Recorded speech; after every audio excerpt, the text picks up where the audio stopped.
Assalamualaikum warahmatullahi wabarakatuh. Waalaikumsalam. Selamat siang kawan pajak semuanya. Jumpa lagi dengan kami penyuluh KPP Wajib Pajak Besar 3 dalam kegiatan podcast Meja Lipat Mengenal Pajak Lebih Tepat. Oke, dalam kesempatan siang kali ini kita akan ngobrol dengan teman penyuluh kita yang sudah tidak asing lagi. Beliau adalah Mas Calvin Valenzuela. Halo kawan pajak.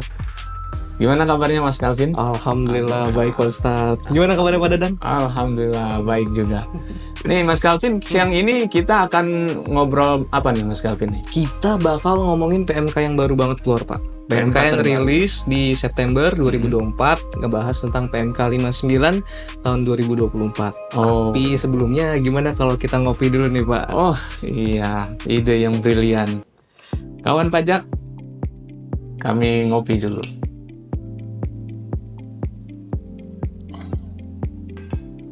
Menambah semangat podcast kita pada siang hari ini. Siang-siang Pak. Oh iya betul. Baik kawan pajak, tanpa menunggu lama-lama lagi nih, kita akan ngobrol dengan Mas Calvin Valenzuela nih. Mas Calvin, Ya. Tadi kan udah disebutkan ya kalau siang hari ini kita akan ngobrol dengan PMK terbaru ya, PMK 59 tahun 2024. Betul. Ini tentang apa nih Mas Calvin? PMK 59 2024 ini ngebahas masalah pembebasan PPN dan atau PPNBM untuk perwakilan negara asing, badan internasional atau pejabat-pejabat yang terkait dengan perwakilan diplomatik. Oh gitu. Jadi ini dibuat khusus untuk mengatur jangkauannya adalah perwakilan negara asing, organisasi internasional, berikut pejabatnya. Pejabatnya. Oke. Betul pada. Nah ini kalau dilihat sebenarnya latar belakangnya apa nih Mas Calvin? Terbitnya PMK 59 ini. Ya, jadi PMK 59 ini kan sebetulnya bentuk turunan ya Pak Dadang dari PP 47 tahun 2020.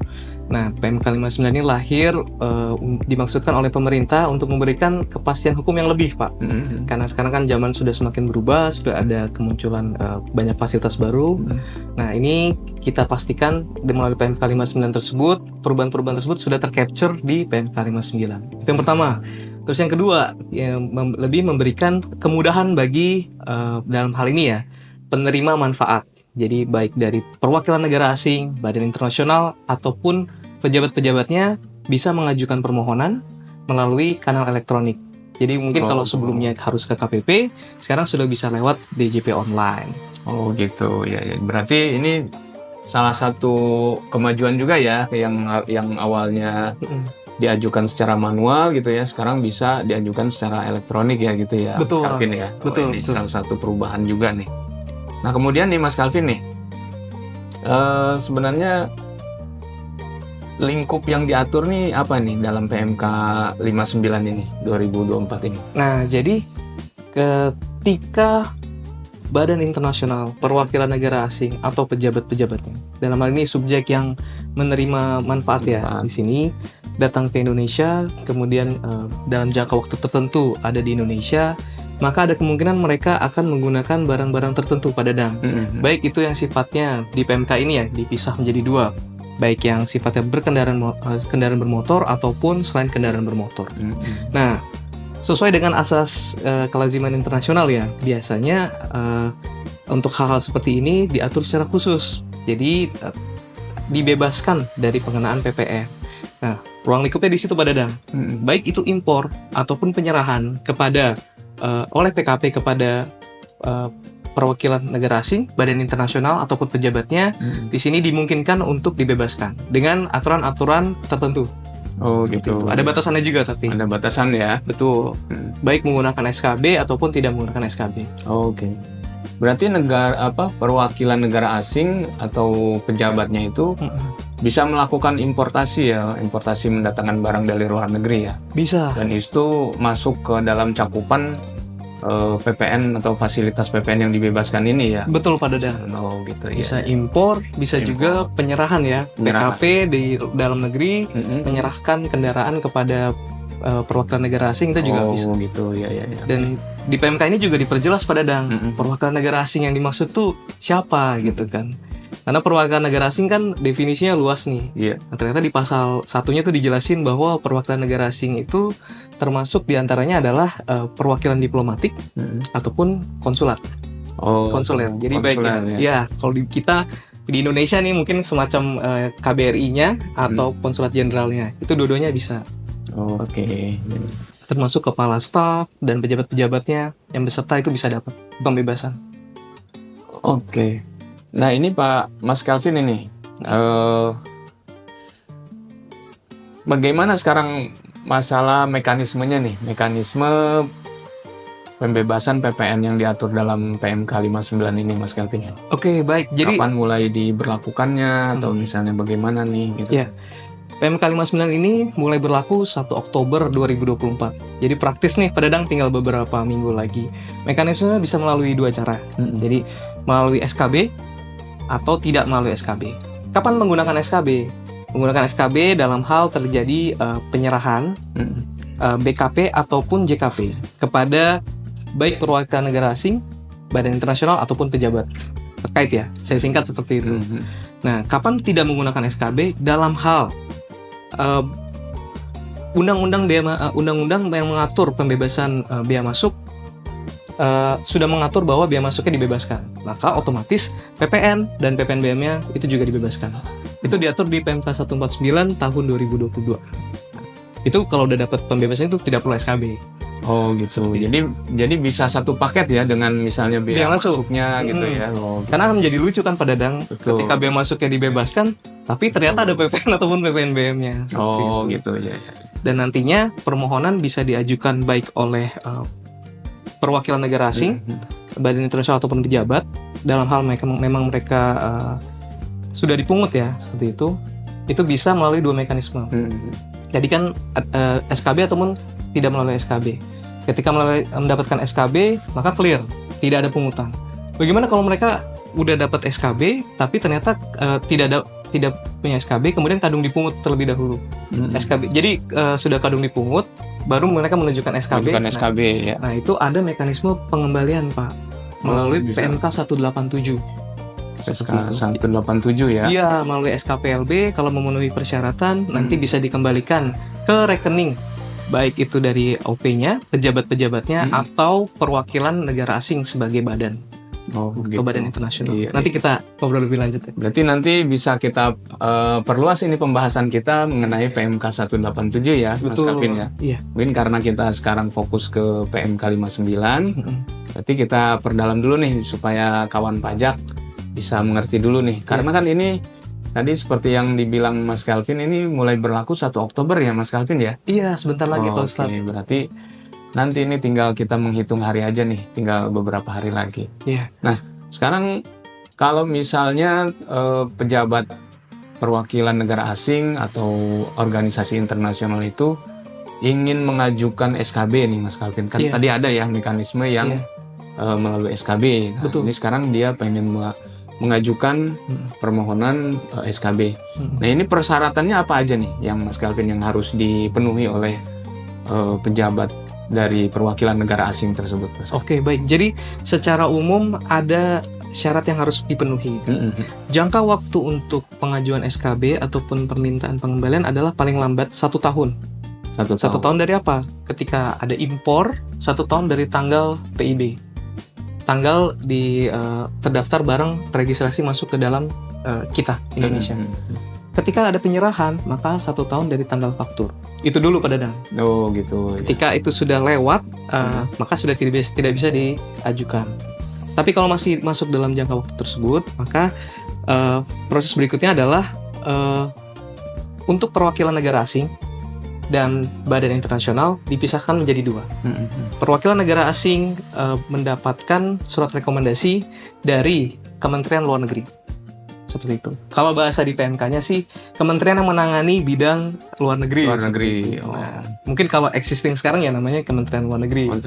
Nah, kalau untuk badan internasional beserta dengan pejabat-pejabatnya itu dinaungi oleh kementerian yang menangani sekretariat negara.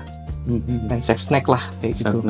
Ya, mereka minta surat rekomendasi, kemudian mereka bisa mengajukan baik melalui online atau dalam hal terjadi kendala di sistem online bisa melalui offline. KPP. Nah, apa saja yang disyaratkan seperti itu? Beda nih Pak Dadang. Jadi kalau untuk perwakilan negara asing itu mereka melampirkan beberapa hal seperti bukti pendukung. Jadi seperti proforma invoice seperti itu. Kemudian bukti pendukung lainnya, misalkan purchase order atau dalam hal impor bill of lading-nya. Bill of lading, ya. Seperti itu. Khusus untuk kendaraan bermotor ada tambahan. Apa? Jadi NJKB seperti itu. Jadi bukti NJKB. kepemilikan, kemudian faktur terkait pembelian kendaraan bermotor tersebut. Nah, itu juga wajib dilampirkan. Lengkapnya ada di PMK 59. PMK 59 ya. Dan kendaraan bermotor di sini yang dimaksud itu adalah kendaraan roda 4. Oh, Gitu. Jadi kalau misalkan kendaraan roda 2, Roda 2 nggak bisa ya? bisa. Oh. Roda 6 juga nggak bisa. Menjadi bisa ketika memang ada kebutuhan akan hal itu. Sepengguna, baik itu perwakilan ya tadi, perwakilan negara asing, badan internasional, itu bisa mengajukan, meminta surat rekomendasi atau surat penjelasan dari Kementerian Sekretariat Negara ataupun Kementerian Luar Negeri. Jadi kalau dinilai oleh dua kementerian tersebut, salah satunya ya, itu ternyata memang qualified, nah moga-moga aja. Tapi secara default, yang diperbolehkan mendapatkan pembebasan terkait kendaraan bermotor adalah kendaraan bermotor roda 4. Roda 4 ya. Tuh. Oke, menarik sekali nih kawan pajak ya. Tadi sudah dijelaskan secara gamblang nih.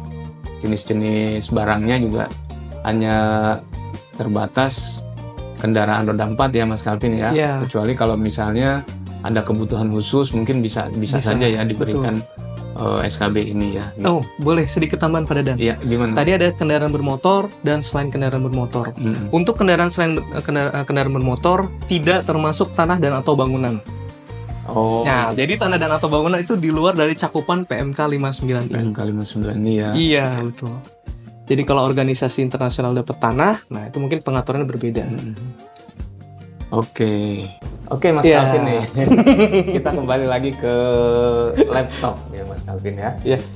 Tadi kan sudah dijelaskan bahwa yang bisa mendapatkan pembebasan PPN impor ini adalah terbatas pada kendaraan roda 4 gitu ya. Betul. Nah, ini kan biasanya kalau kendaraan roda 4 itu ada yang sifatnya CBU ya. Completely built up kan gitu kan, atau yang CKD ya gitu ya. Nah, ini apakah dua-duanya itu juga termasuk dalam cakupan ini nih yang bisa dimintakan pembebasan dari PPN ini, Mas Calvin? Jadi kedua jenis kendaraan tersebut, baik yang kita datangkan secara utuh atau biasa disebut CBU ya, completely. Oh, gaya banget saya, Bapak CBU, saya CBU gitu. Nah itu kalau pakai CBU, completely built up ataupun completely knockdown gitu ya, itu dua-duanya bisa mendapatkan fasilitas pembebasan. Oh gitu. Yang membedakan keduanya, keduanya tidak berbeda Pak. Sebenarnya yang membedakan nanti syaratnya. Karena yang satu itu sifatnya impor, ya. Kalau CKD kan diproduksi oleh dalam negeri ya, dirakit dalam negeri, bahannya dari luar tapi dirakit dalam negeri kan seperti itu. Nah itu sebenarnya untuk kedua-duanya bisa mendapatkan pembebasan. Bisa ya. Bisa seperti itu. Cuma yang membedakan itu justru sebetulnya bukan dari CBU ataupun CKD-nya Pak, tapi pada subjek penerima fasilitasnya. Jadi ketika yang menerima fasilitas adalah perwakilan negara asing atau pejabat terkait dengan perwakilan negara asing tersebut, artinya bisa berupa diplomat ataupun konsuler tadi.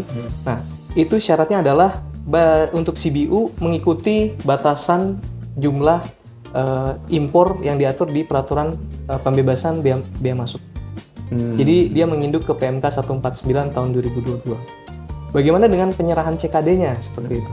Nah, untuk penyerahan CKD-nya otomatis mengikuti PMK 149 juga. Jadi sepanjang tidak melebihi dari batasan impor terkait pembebasan bea masuk, maka dia masih bisa dibebaskan. Jadi ada batasan juga pada Dadang. Ada batasan. Iya, nggak semerta-merta berapapun nanti yang diimpor bisa dibebaskan, kayak gitu. Nah, untuk badan internasional ataupun pejabat terkait dengan badan internasional ini diatur secara khusus. Jadi di sini untuk badan internasional dengan jumlah pejabat lebih dari 5 orang itu paling banyak 6 unit kendaraan.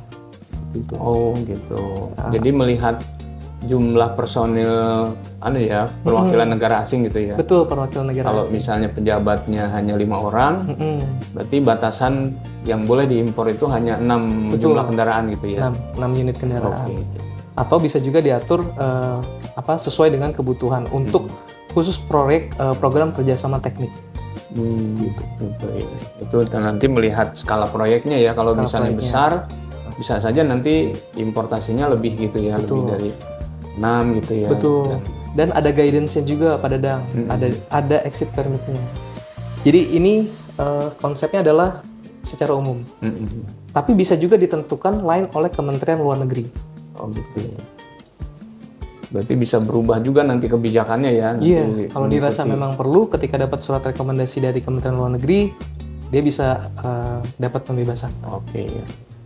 Nah sekarang Mas Calvin nih, bagaimana sih kalau misalnya alur permohonan pembebasan SKB ini, bagaimana nih sih nanti pejabat negara asing misalnya gitu ya, atau perwakilan lembaga internasional inti, bagaimana nih pengajuan permohonan pembebasan yang menggunakan mekanisme SKB ini gitu? Jadi pejabat negara asing, baik itu perwakilan negara asing, badan internasional, atau pejabat yang terkait dengan salah satu di antara keduanya tadi, dia bisa mengajukan permohonan kepada Kepala KPP. Sebenarnya produk akhirnya itu adalah SKB yang secara peraturan undang-undang ditandatangani oleh Menteri, tapi delegasinya kepada Direktur Jenderal Pajak, di mana Direktur Jenderal Pajak ini nanti kepada KPP, seperti itu. Nah, nanti pejabat tersebut atau pihak subjek tersebut melampirkan bukti pendukung tadi yang sempat disampaikan ya, bukti pendukung yang tersebut disampaikan ke djponline.pajak.go.id, jadi melalui saluran elektronik. Dalam hal saluran elektronik lagi ada masalah, kita bisa masuk ke melalui pos atau dikirimkan langsung kepada KPP di situ ya. Oh gitu ya. Seperti itu. Jadi masih ada 2 channel ya, baik melalui offline pengajuan berkas langsung atau secara online gitu ya. Berkas yang masuk nanti melalui DJP online akan dilakukan penelitian oleh unit KPP setempat, di mana nanti muncul 2 hasil. Dalam hal memang memenuhi syarat, maka akan diterbitkan SKPLB dalam jangka waktu paling lambat 1 bulan. 1 bulan. Sejak permohonan diterima secara lengkap. Nah, SKPLB ini nantinya akan diproses lebih lanjut menggunakan mekanisme PMK yang 187 ya. 178 ya. 187 itu kan produknya. Pada saat pencairan kan kita pakai PMK 244 tahun 2015 ya, Pak Dadang kalau nggak salah ya. Nah, itu kita pakai mekanisme itu untuk pencairan. Dan pencairannya bisa menggunakan rekening dalam negeri ataupun rekening luar negeri. Dengan ketentuan ketika melakukan transaksi ke luar negeri, biaya transfer dan lain-lain sehubungan dengan 2 bank yang beda negara ini akan dibebankan kepada penerima penghasilan. Jadi bisa dibebankan ke pejabatnya atau ke badannya. Seperti itu. Baik badan internasionalnya ataupun perwakilan negara asing. Oh gitu. Tadi kalau diterima. Kalau misalkan ternyata tidak memenuhi syarat baik itu formal ataupun material seperti itu. Nah, itu bisa dibuatkan surat penolakan. Oh, bisa juga ditolak ya bisa. Kalau misalnya pengajuan itu ya. Misalkan ternyata dia masih ada, sebetulnya sebelumnya pernah mengajukan kemudian dibatalkan. Nah, itu kan sebetulnya PPN-nya harus disetor kembali kan, dibayar kembali. Ternyata atas subjek yang sama belum melakukan kewajiban tersebut. Maka secara material dia harus menyetorkan dulu, baru bisa dapat manfaat yang selanjutnya. Oh. Nanti diterbitkan surat penolakan. Jangka waktunya sama Pak Dadang. Sama ya? 1 bulan. Oke. Nah ini Mas Calvin ya, terkadang dalam proses nanti administrasinya, itu kan namanya kita manusia ya, sering kali terjadi error gitu kan. Iya. Mesin aja kadang suka error, kadang nanti penelitinya juga suka error nih. Jadi bisa saja nanti produk yang diterbitkan oleh KPP itu terdapat kesalahan, misalnya SKB yang diterbitkan ada kesalahan, misalnya kesalahan tulis atau kesalahan hitung dan lain sebagainya. Nah ini gimana nih mekanismenya? Apakah perlu diganti atau misalnya mengajukan permohonan apa nih untuk merubah atau membetulkan ini? Nah, itu sebenarnya sama Pak Dadang, kayak SKB yang lain ya, di mana SKB lain seperti SKB INSW atau lain sebagainya itu ada mekanisme namanya SKB penggantian SKB. ataupun pembatalan SKB. Dalam hal memang ternyata diketahui data tidak memenuhi persyaratan ya, itu SKB bisa dibatalkan. Nah, sama dengan PMK 59 ini. Jadi SKB-nya apabila memang terdapat kesalahan tulis dan atau hitung, itu bisa diganti pada Dang. SKB-nya baik secara jabatan, artinya pihak Direktur Jenderal Pajak yang menyadari terlebih dahulu, atau melalui permohonan wajib pajak yang mengetahui ternyata ada kesalahan hitung atau tulis seperti itu. Dan bisa juga melalui pembatalan kalau ternyata secara material tidak memenuhi ketentuan. Oh gitu. Misal batasan unit kendaraan yang tadi disebutkan untuk badan internasional dengan jumlah pejabat 5 orang, paling banyak 5, itu kendaraannya ada 6. Betul. Ternyata yang dilakukan penyerahan ada 8. Oh. Nah, berarti kan melebihi batasan. Atau misalkan jenis kendaraannya itu tidak sesuai dengan asas kelaziman internasional. Misalnya kedudukannya apa, diberikan kendaraan yang wah, gitu, seperti itu. Tidak lazim lah seperti itu. Itu juga bisa dilakukan pembatalan SKB. Jadi hal-hal seperti itu menjadi pertimbangan penelitinya ya tadi ya. Betul, pada jumlahnya, kemudian bisa jadi spesifikasinya mungkin ya. Betul. Kalau menurut kelazimannya ini sepertinya tidak lazim nih gitu. Betul. Kan. Jadi bisa dibatalkan gitu ya, bisa ditolak gitu ya permohonannya. Ya. Oke, Mas Calvin. Kemudian nih, kalau misalnya tadi seperti tadi sudah disinggung ya, kalau misalnya terdapat ada kesalahan potong nih misalnya gitu, atau misalnya karena dia jangka waktunya panjang ya 1 tahun gitu ya bisa mengajukan SKB, misalnya sekarang dipotong, padahal SKB-nya masih proses nih. Ketika dia itu sudah dipotong, baru SKB-nya terbit kan gitu. Nah ini dalam hal ini kan dia bisa mengajukan pengembalian ya atas PPN yang sudah dipotong kan gitu kan. Betul. Nah ini untuk pengembalian ini apakah diatur di PMK ini atau mengacu ke PMK yang tadi itu Mas Calvin, masalah pengembalian itu? Nah untuk ini diatur juga pada Dang. Jadi kalau nggak salah pasal 23 dan seterusnya itu mengatur tentang pengembalian mekanisme pembebasan melalui pengembalian PPN yang sudah dibayarkan. Itu. Nah di situ dijelaskan bahwa untuk PPN yang sudah dipungut dan ternyata pihak penerimanya berhak mendapatkan pembebasan, dapat mengajukan pengembalian. Seperti itu. Dapat mengajukan pengembalian melalui mekanisme sama pada Dang. Jadi ketika sudah diteliti dan ternyata hasilnya memang ada lebih bayar, maka dia berhak untuk mendapatkan pengembalian dengan produk berupa SKPLB. SKPLB. Ya, cuma persyaratannya nambah. Seperti ada bukti SSP, ya kan? Ada. Mana nih buktinya? Betul. Nah, itu adalah beberapa tambahan. Nah, yang unik di sini adalah dari tadi kita ngobrolin masalah pengembalian ataupun SKB yang dipegang oleh pihak penerima manfaatnya perwakilan negara asing, badan internasional ataupun pejabat. Tapi sebenarnya ada satu lagi pada Dang. Apa itu Mas Calvin? Ketika bicaranya PPNBM, maka PPNBM itu kan sesuai kodratnya ya. Dia memang diciptakan hanya 1 kali dikenakan dari pihak produsen kepada distributor. Dalam hal ini PKP, penjual kendaraan bermotor lah katakan seperti itu.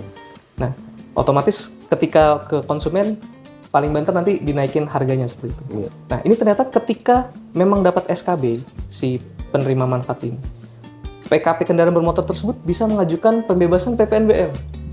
Oh, gitu. Iya, jadi kan nggak ada PPN ya ke sana. Kenapa dipungut PPNBM? Dia bisa mengajukan melalui mekanisme pengembalian seperti itu.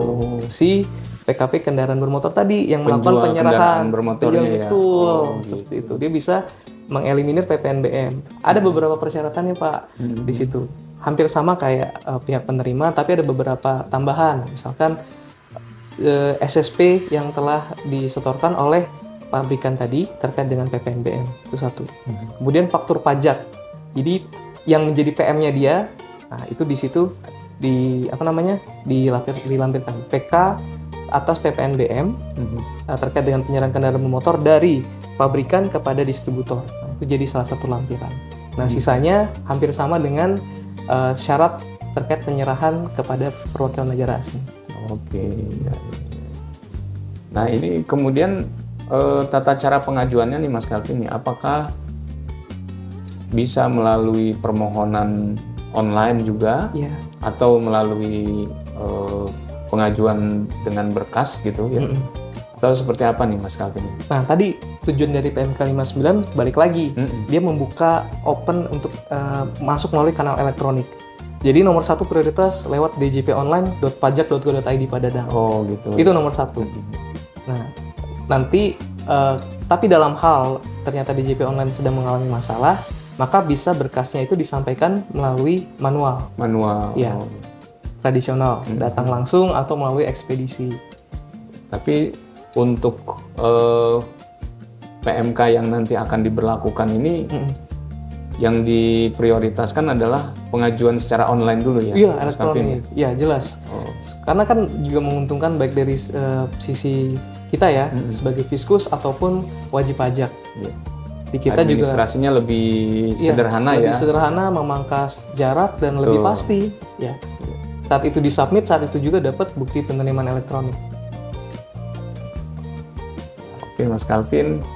Tadi, nah ini masalah nanti pengembaliannya nih Mas Calvin nih. Tadi kan kalau misalnya pejabat yang luar negeri nih, apakah ketika dia pejabat luar negeri, orang asing nih, ketika dia terdapat kelebihan pembayaran yang harus dikembalikan misalnya gitu ya, apakah dia harus memiliki rekening dalam negeri nih? Karena kan dia posisinya kerja di Indonesia kan gitu kan. Nah itu apakah dia harus punya rekening dalam negeri dulu atau cukup dengan rekening dia yang di luar negeri sana gitu Mas Calvin ya? Iya, tadi yang sempat disinggung juga sebenarnya Pak Dadang. Jadi tidak harus memiliki rekening dalam negeri. Oh gitu. Jadi bisa melalui dia punya rekening luar negeri, nanti ditransfer melalui kita ya, KPPN, itu juga bisa ke rekening luar negeri. Oh, langsung ke rekening ininya ya, pejabatnya. Ya. Tapi dengan syarat biaya-biaya terkait dengan transfer tadi, kalau ada biayanya itu dibebankan kepada penerima rekening tadi, seperti itu. Di situ. Nah, ini kalau tadi sudah dibahas terkait dengan pengembalian ya. Gitu. Nah, ini syarat-syaratnya apa aja nih Mas Calvin yang perlu dilengkapi nih kalau misalnya dia ingin mengajukan pengembalian nih atas kesalahan potong atau kelebihan potong PPN-nya. Oke, jadi bisa melampirkan faktur pajak. Atau dokumen yang dipersamakan dengan faktur pajak. Itu udah pasti ya. Terus kemudian kontrak pembelian, artinya bisa berupa purchase order atau sales contract, nah kayak gitu, itu bisa. Kemudian juga kalau ada kwitansi, tagihan yang menyatakan piutang seperti itu, nah itu juga bisa dijadikan dokumen pendukung. Oke. Kemudian bukti pembayaran. Dalam hal impor, ya. Seperti itu. Kemudian kalau impor berarti ada bill of lading juga sama packaging list, bisa kayak gitu. Kemudian bukti pendukung lain dalam hal disyaratkan. Jadi kayak misalkan tadi minta bukan kendaraan bermotor yang roda 4, dia pengen roda 2 gitu. Nah, berarti ada bukti pendukung dari Kementerian Kesekretariatan untuk Badan Internasional atau Kementerian Luar Negeri untuk perwakilan negara asing. Seperti itu.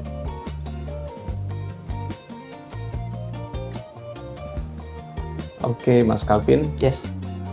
Ini menarik sekali nih Mas Calvin. Iya, menarik sekali. Luar biasa ini penjelasannya nih Mas Calvin nih. Kita sudah banyak berbicara terkait dengan mekanisme pengajuan, termasuk syarat-syaratnya juga, kemudian spesifikasi kendaraannya juga ya, bisa CBU, bisa atau bisa CKD ya tadi ya gitu ya. Nah, kemudian, nah ini mungkin yang apa nih? Ada yang ketinggalan nggak Pak Dadang?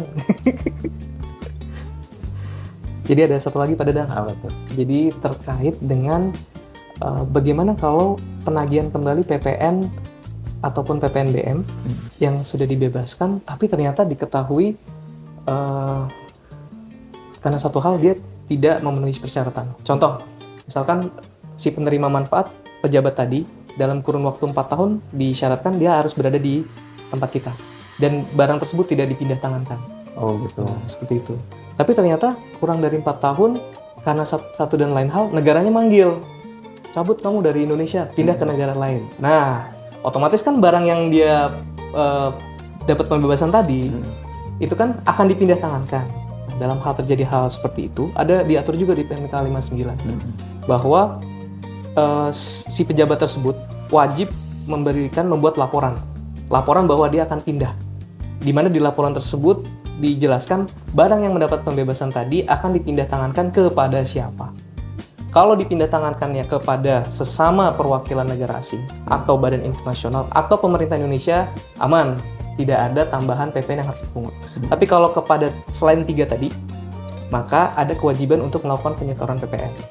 Oh gitu. Jadi kalau misalnya dia dipindah tangankan sebelum jangka waktu 4 tahun, kemudian ada pihak-pihak lain ya tadi selain pejabatnya juga yang menggantikan di situ atau pemerintah Indonesia, itu baru harus disetor kembali ya PPN-nya ya. Paling lambat 1 bulan setelah tanggal laporan tersebut. Oh gitu, dengan membuat laporan dia ya. Ya, dibikin laporan. Ya dong, yang jelas dong. Kalau Pak Dadang dulu kan pernah ngajarin exit permit Pak ya. Exit permit. Nah, itu ya. Terus ini ada mekanisme kewajiban lapor nggak sih ini Pak? Si perwakilan negara asingnya ini atau organisasi internasional ini? Kalau untuk SKB ini setahu saya tidak ya di PMK 59. Tidak ada ya? Tapi ketika dia mau cabut, maksudnya mau keluar dari Indonesia, dia harus wajib membuat laporan yang tadi disampaikan kepada Dadang. Laporannya itu. Dia hanya melaporkan kalau seandainya dia sudah tidak berada lagi di Indonesia. Betul. Kemudian kendaraan yang dia peroleh itu akan dipindahkan gitu ya? Iya, betul. Entah itu ke pejabat penerusnya, kan gitu ya? Iya, betul. Atau misalnya dipindah tangankan ke pihak lain. Sepanjang gitu. dia mendapat subjeknya masih sama sifatnya, seperti perwakilan negara asing, badan internasional, ataupun ke pemerintah Indonesia, itu maka tidak ada PPN-nya. Tidak ada PPN. Tetap dibebaskan. Tapi kalau di luar selain itu, maka dapat PPN wajib disetorkan. Dan barang-barang tadi pada dasarnya dimaksudkan tidak untuk dalam rangka memperoleh penghasilan. Jadi barang-barang tersebut memang dikonsumsi sehubungan dengan tugasnya dia. Jadi ketika secara material nih nanti peneliti ngecek, ternyata mobilnya misal direntalin gitu untuk kepentingan pribadi dia, batal SKB-nya. Batal ya. Berarti di sini ada penyalahgunaan kalau gitu ya. Betul. Barangnya itu bukan ditujukan untuk menunjang pekerjaan si organisasi internasional itu ya. Betul. Iya. Oke, menarik sekali Mas Calvin, ini kita udah ngobrol banyak terkait dengan PMK 59 ini. Saya rasa apa yang tadi sudah disampaikan oleh Mas Calvin paling tidak sudah mencakup seluruh isi dari PMK yang sebentar lagi akan mulai efektif berlaku nih, tanggal 1 Oktober tahun 2024 ya gitu ya. Baik Mas Calvin, mungkin ada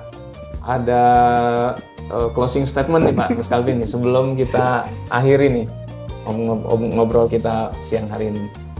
Ya baik, kawan pajak, ada 2 poin. Yang pertama adalah terkait dengan PMK baru seperti ini, PMK 59. Mari kita bersama-sama mencoba menelaah lebih dalam Pak ya, karena pajak zaman sekarang ini peraturannya cepat sekali banyak berubah. Betul. Karena aplikasinya juga akan berubah seperti itu. Jadi mari kita membiasakan dengan tempo adaptasi yang baru seperti itu. Dan yang kedua, sebentar lagi mungkin kita akan memasuki era Cortex Pak ya. Oh iya betul. Kita masuk Cortex. Maka bagi kawan pajak yang NIK atau NPWP-nya belum padan, monggo segera diselesaikan pemadanannya.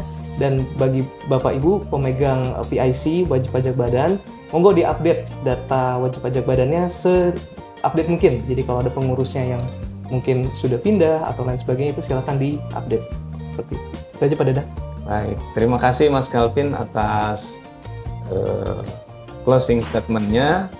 Jadi pesan yang sangat menarik sekali, apalagi kita sudah berada di masa transformasi ya, ke era digital terutama ya. Jadi benar-benar harus kita persiapkan dengan sebaik mungkin. Apalagi nanti kita akan mulai dengan sistem administrasi yang baru, yaitu dengan Cortex ini, yang mudah-mudahan apa yang sudah kita persiapkan itu bisa berjalan ya, termasuk pemberlakuan PMK 49 ini, PMK 59 ini. Baik, kawan pajak, mungkin dari kami obrolan kita pada kesempatan podcast yang hari ini kami cukupkan sampai di sini. Terima kasih atas atensi kawan pajak semuanya. Atas nama petugas pada siang hari ini, kami mohon maaf apabila terdapat kesalahan atau kekeliruan. Atas nama pribadi, saya Dadang Basuni dan rekan saya, Kelvin Valenzuela, mohon undur diri. Kami ucapkan wassalamualaikum warahmatullahi wabarakatuh. Selamat siang.